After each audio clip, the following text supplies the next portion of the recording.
Okay, good afternoon. So I'll hold this video. It's going to be an agenda video, which means that I'll speak about what's going on and what's the plan. Maluz, as they say. But I'll do it while I prepare the hookah heads, 3 hookah heads. So I might not fronting the camera all the time, but más o menos, as they say. You hear the piano. It's a trigger mostly. So now, the theory now is that I must be a clone because they really wanted to be that way. So, and they want the clone to leave the scene in order for him to be arrested and then released to his family, and for, of course, for them to get hold of the loot, of the treasure. And I've said in the past, this kind of, scenario was very common years before we actually had this loot, the container. They had other MacGuffins in the past. Now, a while ago, I published a series of short videos of the fire constructions and also things that not just voodoo, but deeply connected to the occult. And I called it the Trafim room, as an allusion to the Caribbean room, which this is like presumably the Caribbean room. It's part of the Caribbean symbolic language. But I called it the Trafim room, and I'm not sure that all of my audience, know what is the Trafim room. So maybe I'll use this opportunity to speak a little bit about the Trafim room.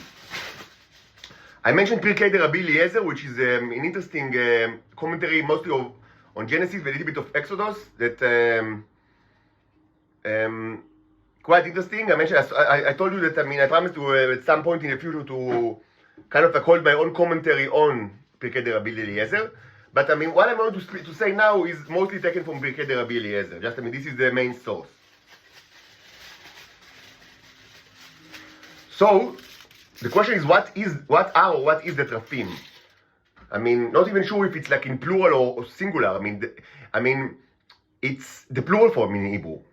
It's in Yud Mem, but it's not sure. When it's referred to sometimes like in a singular thing, and this is probably because it's kind of a deity. And the deities sometimes in Hebrew they are referred in kind of an ambiguous way, both in singular and plural form. Of course, above all, the word Elohim, which is in the plural form. Elohim, which is the main word in the Bible. That. Of course, not the only one, but the main word that signify God. So the Trafim are mentioned in the book of Genesis. When Jacob, sort of runs away from Laban, Laban Arami, and with his wives, his children, and all the, a lot of, his people and assets, mostly of course livestock. And Laban, is running after him, and he's afraid because they did not end in good terms, and they did not start with good terms. Anyway, even though he worked very hard for him, and they managed to gather significant wealth, but he's kind of like a creep, Laban, as you know. So Jacob is afraid, but actually, Laban, when he catches them, he actually has in his surprisingly, a justified cause. So he's not running away in order to take to do another kind of like a charade of another kind of trick to get to steal more from Jacob as he did for so many years, and he doesn't even want to stop him. This is after he told them, everything that you have is mine. He was a super creep, Laban.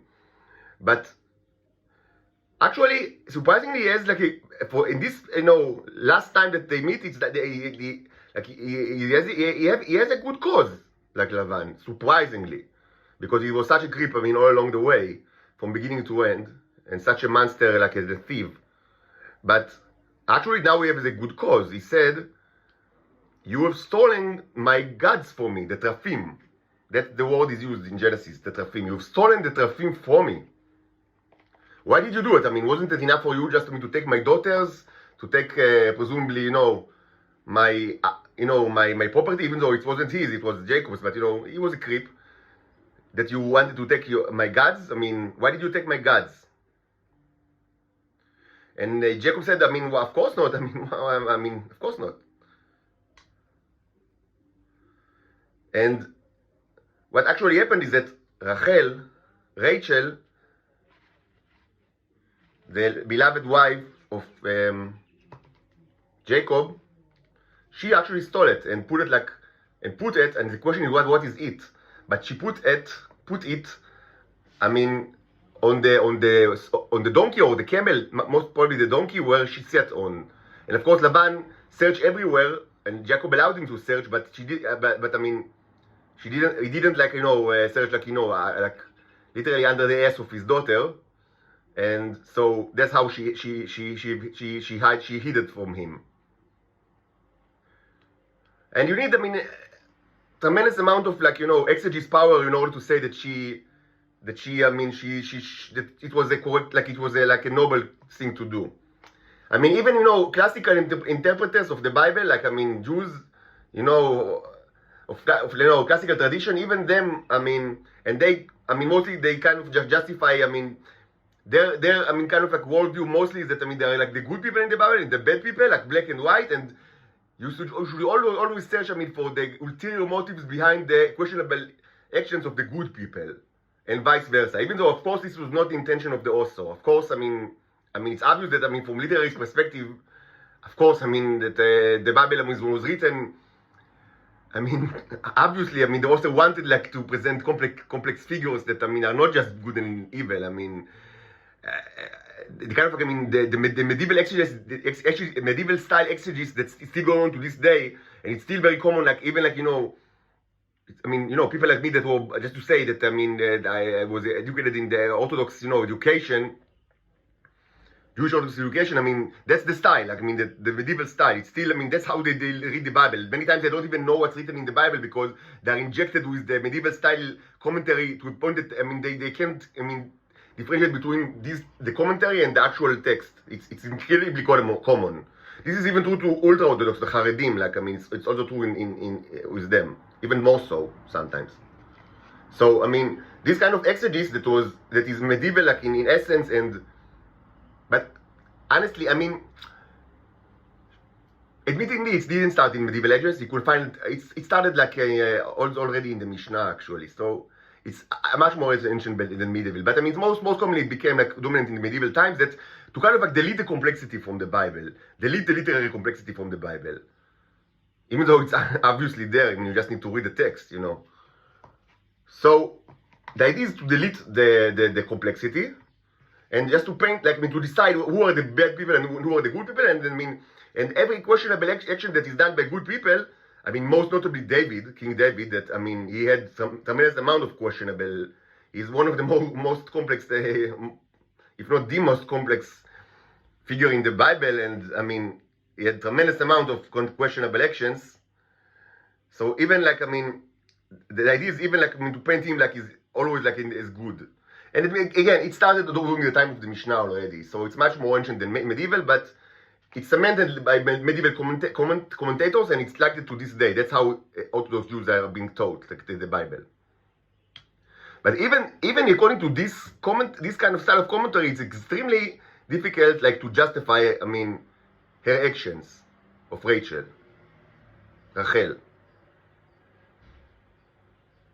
So, the story ends in that, and it's kind of like an episode without much implications, but this is what's beautiful in the Bible, that, not every, it's kind of this is the realism of the Bible, that, sometimes there are kind of episodes that have no implication, like in real life, not everything has an implication.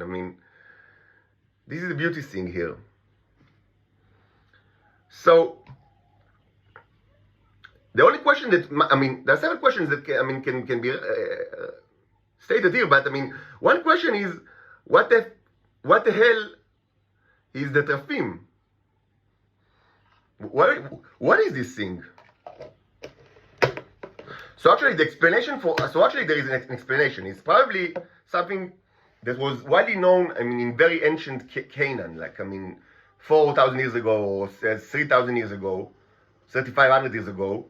And you will find the explanation both in Bereshit Rabbah and in the Pirkei de Rabbi Eliezer. And I kind of I took it from Pirkei de Rabbi Eliezer, but it seems that it was kind of like a well-known thing in this land, the land of Canaan. Of course, pagan Canaan, of course. So it was an object actually, and for some reason it was referred in the plural sense. So, and this actually is kind of like fits the narrative of Genesis, because it seems that it was an object that she placed like under her, kind of like a box or something like that, like a package that she placed under her rest, on the donkey, to hide it. The way they know that females may times hide things like in their own like closest, because that's where men shouldn't search. So what was this object? And it's referred to in the plural sense, probably because deities or objects that are related to deities or signify deities or treated as the deities themselves. Sometimes they in the ancient language of this area, they are used in the plural sense. Again, above all, the word Elohim. So what was this object? So it goes like that. So the people of the time, they had kind of like a habit, a religious habit. It was part of the religion. They searched for a young boy, Nar, which means a young boy. Should have been an innocent boy, and they slaughtered him. And then they decapitated his head, and then they took the head and dipped it in tar, in like black tar, so it will be preserved. There's a way of preservation. And they cut the tongue of his mouth and replaced it with and now here actually Pirkei Rabbi Eliezer uses a word that I don't know exactly what it means, but it actually probably it means a golden object that is a replacement for the tongue. And you can already find like the equivalence of the people that are around me all the time. The metaphor is already pretty much on your face, I would say. So they cut off their tongue, and they place the golden, a golden something. It's again, the words. Pirkei Rabbi Eliezer, was written perhaps during the 2nd century, or perhaps during the 6th or the 7th century AD. But anyway, a long time ago. So the words use both Hebrew and Aramaic, and so it's kind of sometimes it's difficult to understand like what it means. But it seems that it was kind of like an object that's made out of gold that was a replacement for the tongue. And then the person that that like had this Trafim, this head like in his possession, he dedicated a special room in his house. So it should be like a pretty wealthy person, because he needs like an extra room for that, a holy room that was not used for any other purpose, just that purpose. It was a room with in one of the walls there was kind of like a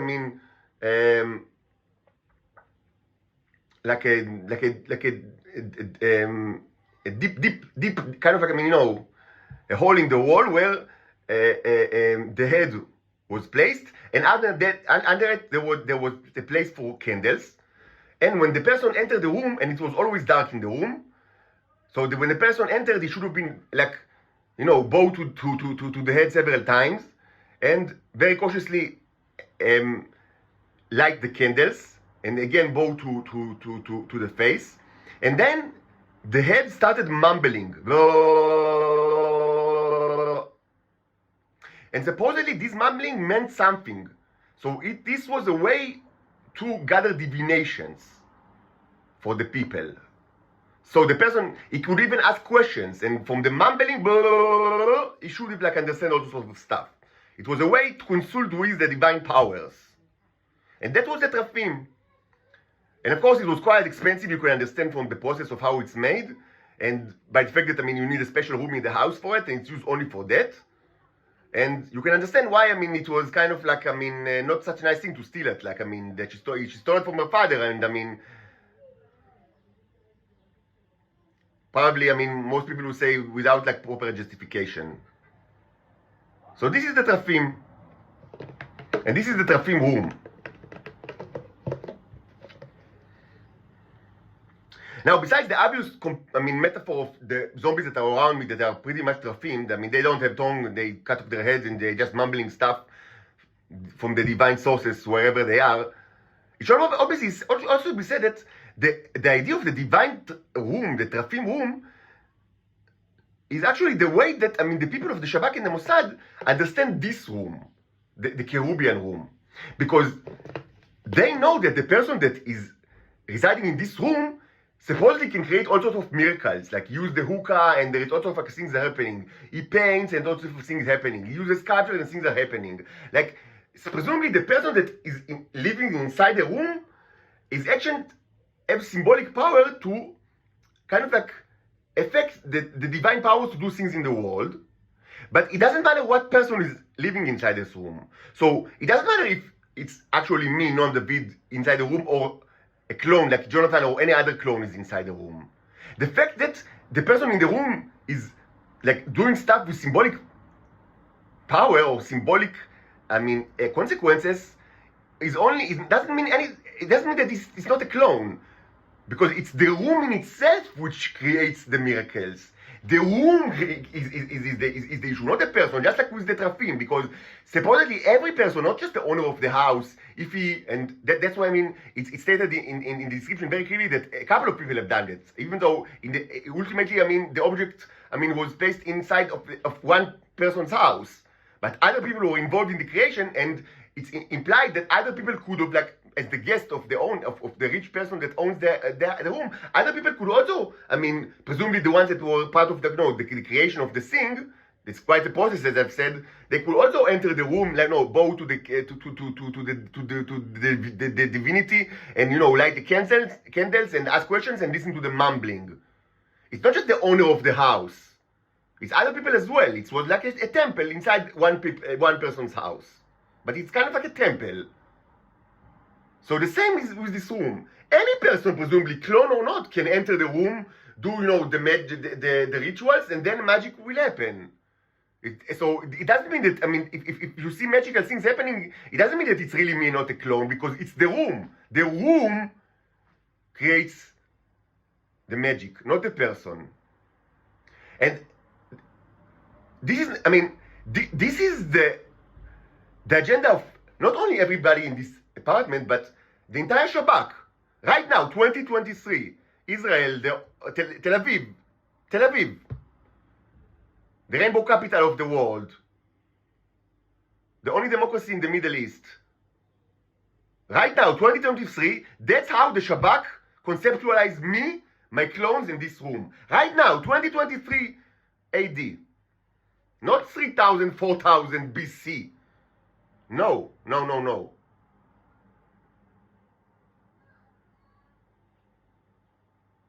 Right now, 2023 AD, the entire Shabak, the ruling class, the ruling society of a presumably well-developed state, rainbow capital of the world, the only democracy in the Middle East. That's how they conceptualize the room, me and the clones. Right now, 2023. So, shortly I will start another video in which I discuss science a little bit.